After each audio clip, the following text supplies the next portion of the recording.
Peanut was the best thing that ever happened to us, and we got confirmation that they put him down. For 7 years, Peanut the squirrel had been more than just a pet to Mark Longo. He was family, a companion, and a social media sensation with over 500,000 followers. Peanut's story began in a moment of tragedy. Rescued as an orphaned baby after his mother was hit by a car in New York City. Raised by Mark, Peanut thrived, quickly captivating followers with his charm and quirky personality. But on October 30th, 2024, this happy life was shattered. The New York State Department of Environmental Conservation, responding to anonymous complaints, raided Mark's home in Pine City, New York. 10 to 12 DEC officers raided my house as if I was a drug dealer.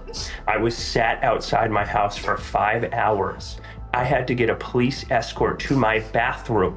I wasn't even allowed to feed my rescue horses breakfast or lunch. Officers entered with a search warrant, and within hours they seized Peanut and a raccoon named Fred. Mark could only watch in disbelief as his beloved animals were taken, unsure if he'd ever see them again. So anonymous claims got the state to get a search warrant, which was signed by multiple different departments and a judge. But nothing could have prepared him for the news that came just days later. Peanut and Fred had been euthanized. The DEC explained that they were acting to protect public health due to concerns that Peanut could carry rabies, a risk amplified, they said, by the fact that he allegedly bit someone during the raid. Peanut's bitten me 5 times in 7 years. Peanut also is an animal that only knows me.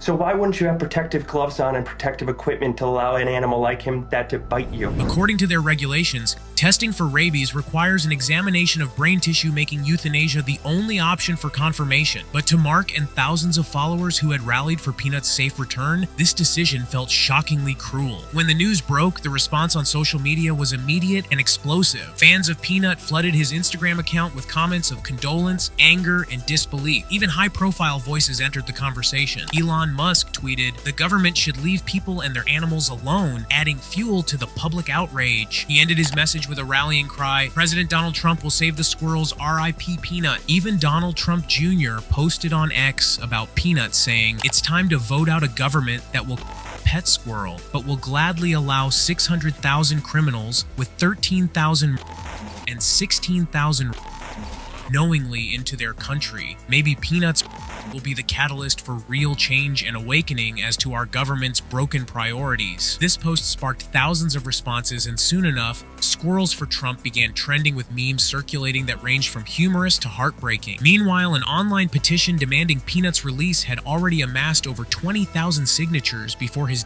was confirmed.